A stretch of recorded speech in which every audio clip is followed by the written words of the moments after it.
तो वहीं दिल्ली शराब नीति मामले में आम आदमी पार्टी के सांसद संजय सिंह को कोर्ट से जमानत मिल गई है और अब संजय सिंह की बेल पर राजनीतिक भी तेज हो गई है।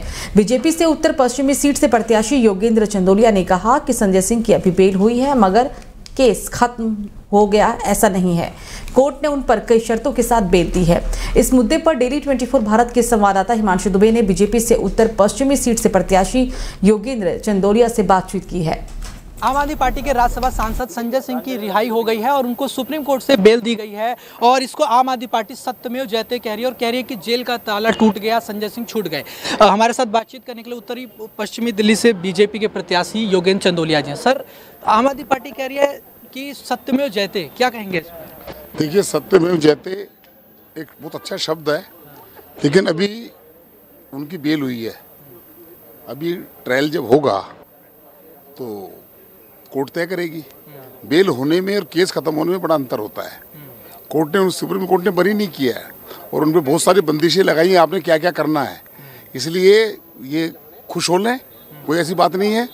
और पहले तो ईडी पे आरोप लगाते थे, कल तो ईडी ने ही एनओसी दी है कि भाई जब ट्रायल में होगा जब देखेंगे। लेकिन केजरीवाल साहब ने तो हाई कोर्ट के अंदर सौरभ भारद्वाज पे और आतिशी पे आरोप लगा दिए, तो क्या कहें उसको? वो ईडी के कहने पे लगाए हैं या वो भी ईडी के एजेंट हो गए हैं या अपनी पत्नी को मुख्यमंत्री बनाने के लिए अपने दाएं बाएं बाजू को भी वो अंदर करवाना चाहते हैं। और फिर स्टेटमेंट आती है कि इनको पकड़ने वाले हैं। केजरीवाल जी ने स्वीकार कर लिया इनडायरेक्ट वे में ये कह के कि विजय नायर के साथ तो इनके संबंध है। इसका मतलब जग जाहिर है कि ईडी जो काम कर रही थी वो सही काम कर रही थी और उनकी बौखलाहट ये बता रही है कि अब कोई जेल से बाहर नहीं आएगा। लेकिन वो कह रही हैं कि दिल्ली जो आतिशी हैं वो कह रही हैं कि दिल्ली में ये ऑपरेशन लोटस चलाया जा रहा है। मुझे भी आप बीजेपी में शामिल कराने के लिए दबाव बनाया गया। एक रिश्तेदार, मेरे रिश्तेदार से कहा गया कि आप बीजेपी में शामिल हो जाओ। और वो कह रहे हैं कि अब आने वाले समय में 1 महीने के अंदर 4 नेताओं को गिरफ्तार कर लिया जाएगा, जिसमें राघव चड्ढा और दुर्गेश पाठक, सौरभ भारद्वाज, आतिशी, 4 नाम लिए उन्होंने। देखिए, सौरभ भारद्वाज गिरफ्तार क्यों नहीं होंगे? जल बोर्ड में 82,000 करोड़ का घोटाला है। राघव चड्ढा जब जल बोर्ड के चेयरमैन थे वो घोटाला है। आतिशी का नाम तो केजरीवाल साहब ने ले दिया, अब तो केजरीवाल से पूछे। मुझे तो बड़ा सुनकर आश्चर्य हो रहा है कि केजरीवाल जी ने जब आतिशी का नाम हाई कोर्ट में लिया तो उसको तो वहीं पर उसको पकड़ लेना चाहिए था और मुंह खोलना चाहिए था कि भाई आप मेरा नाम क्यों ले रहे हैं। जो खुद ही आपस में लोग लड़ रहे हैं तो ये किसी की जरूरत नहीं है। ये तो केवल केजरीवाल ऐसा माहौल बना रहे हैं कि अपनी पत्नी को कैसे मुख्यमंत्री बनाए, उनकी बाढ़ में जाए दिल्ली की जनता।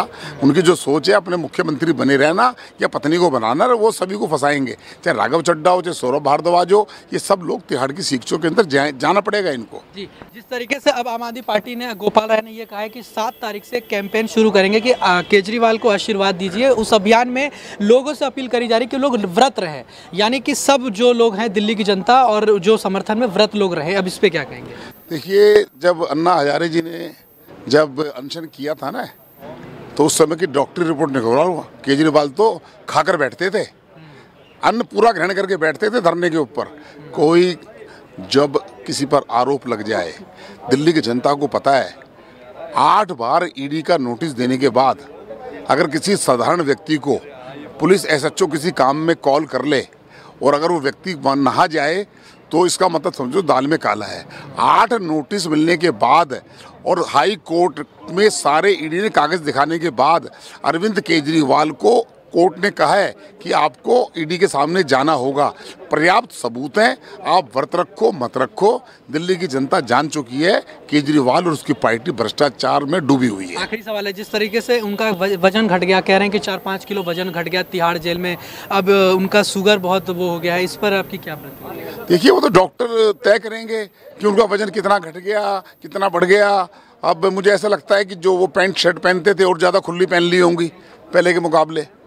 कोई वजन नहीं घटेगा, सब ठीक है, मस्त है। हाँ, नींद नहीं आ रही उनको, ये बात ठीक है, को नींद आनी भी नहीं चाहिए, क्योंकि दिल्ली की जनता की लाखों हमारी बहनों की बदुआ, जो शराब का घोटाला उन्होंने किया था 1 बोतल, कैसे नींद आएगी?